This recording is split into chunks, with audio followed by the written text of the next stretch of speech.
ओम नमो भगवते वासुदेवाय। श्री सत्यनारायण भगवान की कथा सुनने मात्र से सभी कष्टों का नाश हो जाता है और घर में सुख समृद्धि बनी रहती है। संसार में एकमात्र भगवान नारायण ही सत्य है, बाकी सब माया है। सत्य में ही सारा जगत समाया हुआ है। सत्य को नारायण के रूप में पूजना ही श्री सत्यनारायण भगवान को पूजना ही पूजा है। तो प्रेम से बोलिए श्री सत्यनारायण भगवान की जय। श्री सत्यनारायण व्रत कथा का पहला अध्याय। प्राचीन समय की बात है। एक समय नैमिषारण्य तीर्थ में सोनकादि 88,000 ऋषियों ने श्री सूत जी से पूछा, हे प्रभु, इस कलयुग में वेद विद्या रहित मनुष्य को प्रभु भक्ति किस प्रकार मिलेगी तथा उनका उद्धार कैसे होगा। इसलिए हे मुनि, कोई ऐसा तप कहिए जिससे थोड़े समय में पुण्य प्राप्त होवे तथा मन वांछित फल मिले। वह कथा सुनने की हमारी इच्छा है। सर्वशास्त्र ज्ञाता श्री सूत जी बोले, हे वैष्णव में पूज्य, आप सबने प्राणियों के हित की बात पूछी है। अब मैं उस श्रेष्ठ व्रत को आप लोगों से कहूँगा जिस व्रत को नारद जी ने लक्ष्मी नारायण से पूछा था और लक्ष्मीपति ने मुनि श्रेष्ठ नारद से कहा था। सो ध्यान से सुनो।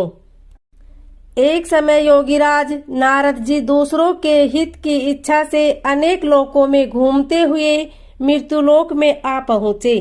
यहाँ अनेक योनियों में जन्मे हुए प्राय सभी मनुष्य को अपने कर्मों द्वारा अनेकों दुखों से पीड़ित देखकर सोचा, किस यत्न के करने से निश्चय ही प्राणियों के दुखों का नाश हो सकेगा। ऐसा मन में सोचकर विष्णु लोक को गए। वहाँ श्वेत वर्ण और 4 भुजाओं वाले देवों के इस नारायण को देखकर, जिसके हाथ में शंख चक्र गदा और पंथ थे तथा वरमाला पहने हुए थे, स्तुति कहने लगे, हे भगवान, आप अत्यंत शक्ति से संपन्न हैं। मन तथा वाणी भी आपको नहीं पा सकती। आपका आदि मध्य अंत नहीं है। निर्गुण स्वरूप सृष्टि के आदि भूत व भक्तों के दुखों को नष्ट करने वाले हो। आपको नमस्कार है। नारद जी ने इस प्रकार की स्तुति सुनाकर विष्णु भगवान बोले, हे मुनि श्रेष्ठ, आपके मन में क्या है? आपका किस काम के लिए आगमन हुआ है? निसंकोच कहो। तब नारद मुनि बोले, मृत्युलोक में सब मनुष्य जो अनेक योनियों में पैदा हुए हैं, अपने अपने कर्मों द्वारा अनेक प्रकार के दुखों से दुखी हो रहे हैं। हे नाथ, मुझ पर दया रखते हो तो बतलाइए कि उन मनुष्य के सब दुख थोड़े ही प्रयत्न से कैसे दूर हो सकते हैं। श्री भगवान जी बोले, हे नारद, मनुष्य की भलाई के लिए तुमने बहुत अच्छी बात पूछी है। जिस काम के करने से मनुष्य मोह से छूट जाता है वही मैं कहता हूँ। सुनो, बहुत पुण्य देने वाला स्वर्ग तथा मृत्युलोक दोनों में दुर्लभ एक उत्तम व्रत है। आज मैं प्रेम वंश होकर तुमसे कहता हूँ। सत्यनारायण का यह व्रत अच्छी तरह विधि पूर्वक करके मनुष्य होकर मरने पर मोक्ष को प्राप्त होता है।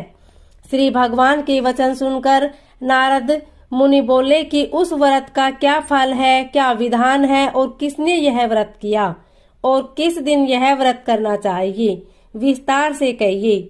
भगवान बोले, दुख शोक आदि को दूर करने वाला, धन धान्य को बढ़ाने वाला, सौभाग्य तथा संतान को देने वाला यह व्रत सब स्थानों पर विजयी करने वाला है। भक्ति और श्रद्धा के साथ किसी भी दिन मनुष्य श्री सत्यनारायण की प्रातःकाल के समय ब्राह्मणों और बंधुओं के साथ धर्मपरायण होकर पूजा करे। भक्ति भाव से नैवेद्य केले का फल, घी, दूध और गेहूं का चूर्ण समाया लेवे। गेहूं के अभाव में साटी का चूर्ण, शक्कर तथा गुड़ ले और सब भक्षण योग्य पदार्थ जमा करा के भगवान को अर्पण कर देवे तथा बंधुओं सहित ब्राह्मणों को भोजन करावे। तत्पश्चात स्वयं भोजन करे।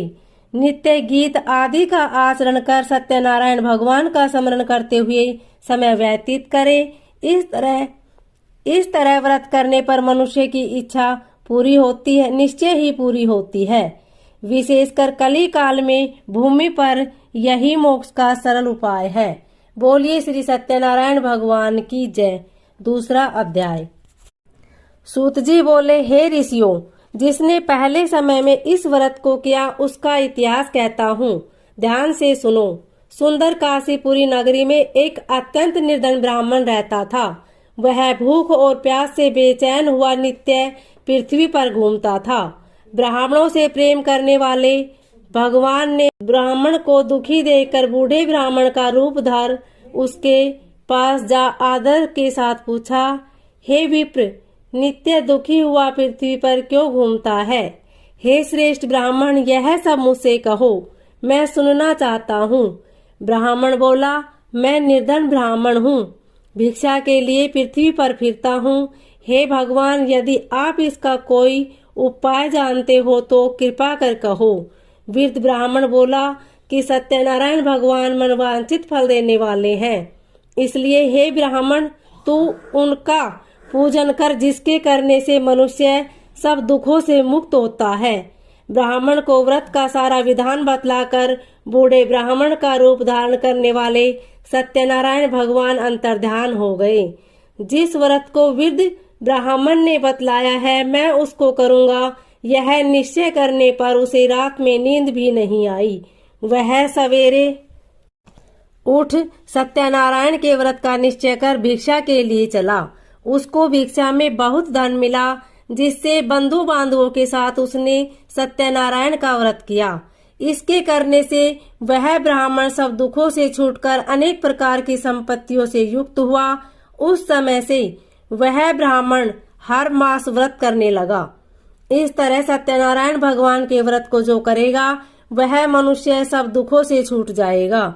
इस तरह नारद जी ने नारायण का कहा हुआ यह व्रत मैंने तुमसे कहा। हे विप्रो, मैं अब और क्या कहूँ? ऋषि बोले, हे मुनीश्वर, संसार में इस ब्राह्मण से सुनकर किस किस ने इस व्रत को किया, हम सब यह सुनना चाहते हैं। इसके लिए हमारे मन में श्रद्धा है।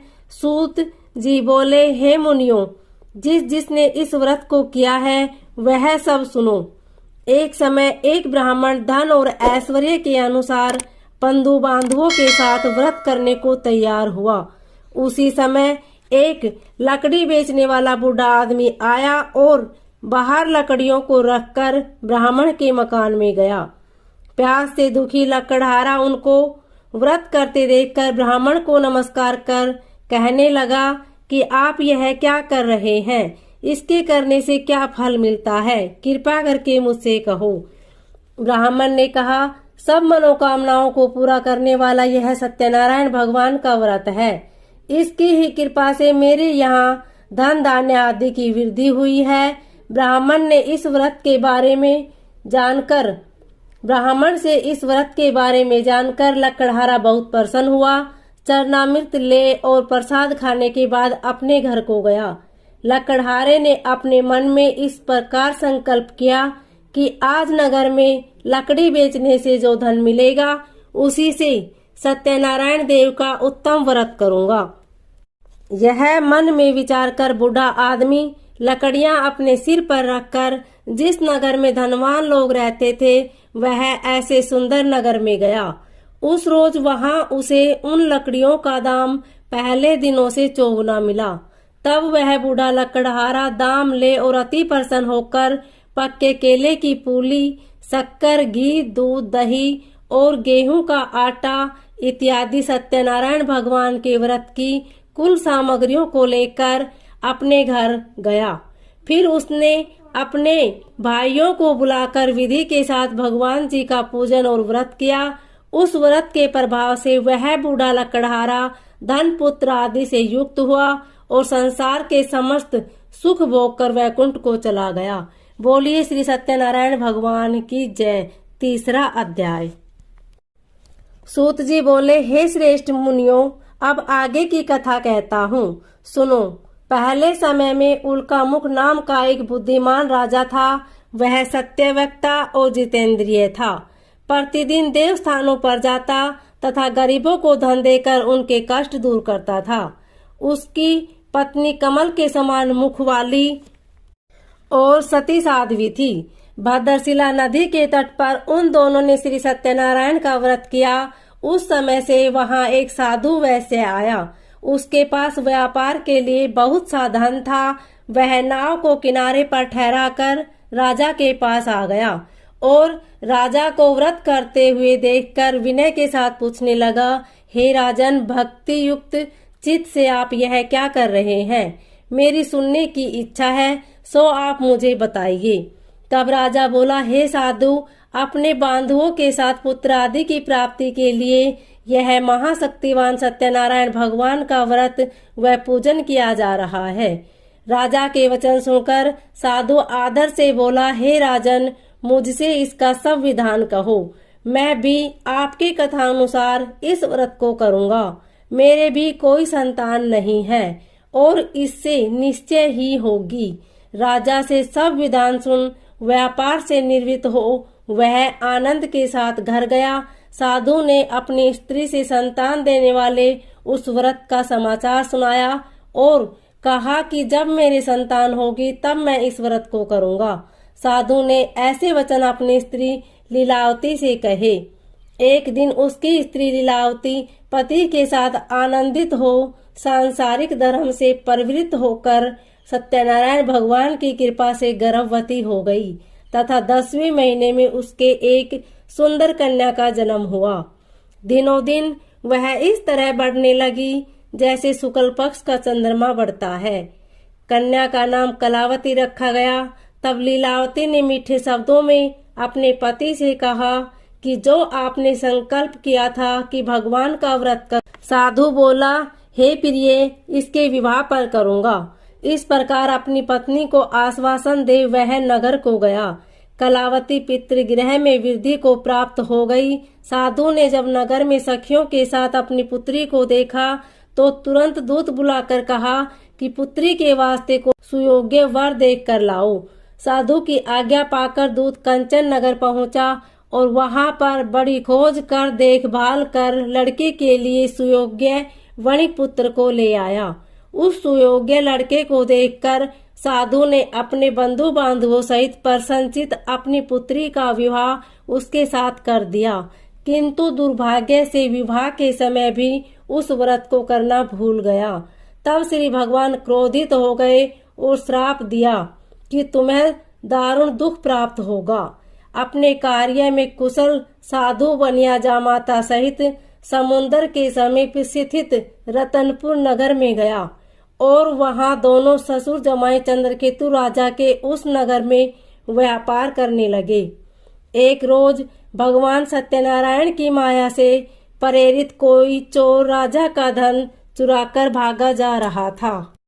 किंतु राजा के दूतों को आता देखकर चोरों ने घबराकर भागते हुए राजा के धन को वहीं चुपचाप रख दिया जहां वो ससुर जमाई ठहरे हुए थे।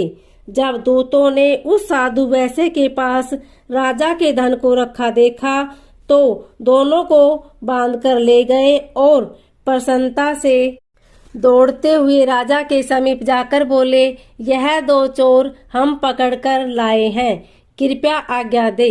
तब राजा की आज्ञा से उन्हें कठोर कारावास में डाल दिया गया और उनका सब धन छीन लिया। सत्यनारायण भगवान के श्राप द्वारा उनकी पत्नी भी घर पर बहुत दुखी हुई और घर पर जो धन रखा था चोर चुरा कर ले गए। शारीरिक व मानसिक पीड़ा तथा भूख प्यास से अति दुखित हो अन्न की चिंता में कलावती एक ब्राह्मण के घर गई। वहां उसने सत्यनारायण भगवान का व्रत होते देखा। फिर कथा सुनी और प्रसाद ग्रहण कर रात को घर आई। माता ने कलावती से कहा, हे पुत्री, अब तक कहाँ रही, वह तेरे मन में क्या है? कलावती बोली, हे माता, एक ब्राह्मण के घर श्री सत्यनारायण भगवान का व्रत देखा है। कन्या के वचन सुनकर लीलावती भगवान के पूजन की तैयारी करने लगी। लीलावती ने परिवार और बंधुओं सहित श्री सत्यनारायण भगवान का पूजन किया और वर मांगा कि मेरे पति और दामाद शीघ्र घर आ जाएं। साथ ही प्रार्थना की कि हम सबका अपराध क्षमा करो। सत्यनारायण भगवान इस व्रत से संतुष्ट हो गए और राजा चंद्रकेतु को सौपन में दर्शन देकर कहा, हे राजन, दोनों वैश्यों को प्रातः ही छोड़ दो और उनका सब धन जो तुमने ग्रहण किया है दे दो, नहीं तो मैं तेरा धन, राज्य, पुत्र आदि सब नष्ट कर दूंगा। राजा से ऐसे वचन कहकर भगवान अंतर्ध्यान हो गए। प्रातःकाल राजा चंद्रकेतु ने सभा में अपना सौपन सुनाया। फिर दोनों वणिक पुत्रों को कैद से मुक्त कर सभा में बुलाया। दोनों ने आते ही राजा को नमस्कार किया। राजा मीठे वचनों से बोला, हे महानुभाव भावी वंश, ऐसा कठिन दुख प्राप्त हुआ है, अब तुम्हें कोई भय नहीं। ऐसा कहकर राजा ने उनको नए नए वस्त्र आभूषण पहनाए तथा उनका जितना धन लिया था उससे दुगना धन देकर आदर सहित विदा किया और दोनों वैश्य अपने घर को चल दिए। बोलिए श्री सत्यनारायण भगवान की जय। सूत जी बोले, वैश्य ने मंगलाचार करके यात्रा आरंभ की और अपने नगर को चला। उनके थोड़ी दूर चलने पर दंडी वेशधारी सत्यनारायण ने उनसे पूछा, हे साधु, तेरी नाव में क्या है?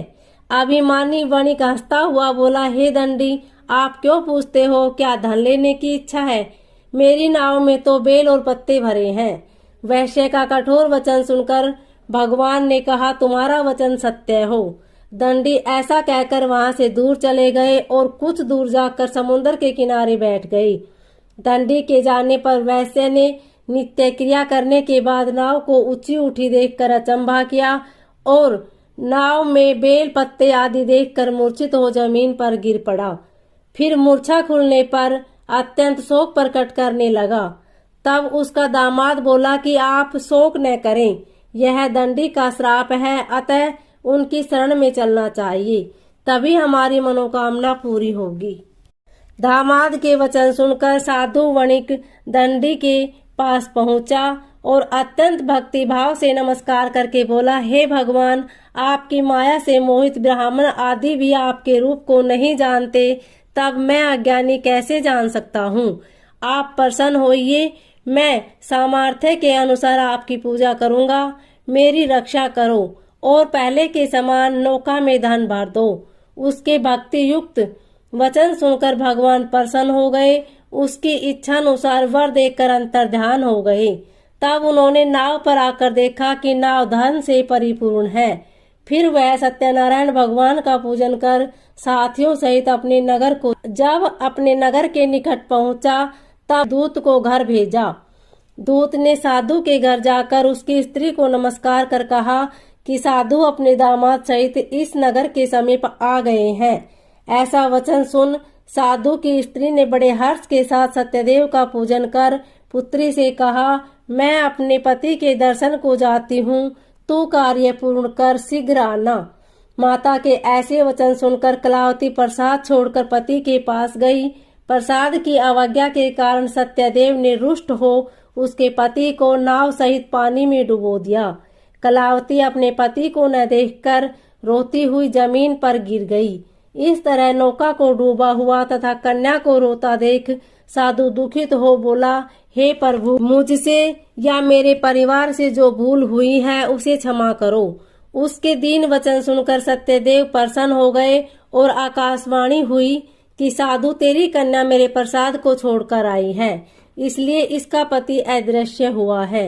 यदि वह घर जाकर प्रसाद खाकर लौटे तो इसे पति अवश्य मिलेगा। ऐसी आकाशवाणी सुनकर कलावती ने घर पहुंचकर प्रसाद खाया, फिर आकर पति के दर्शन किए।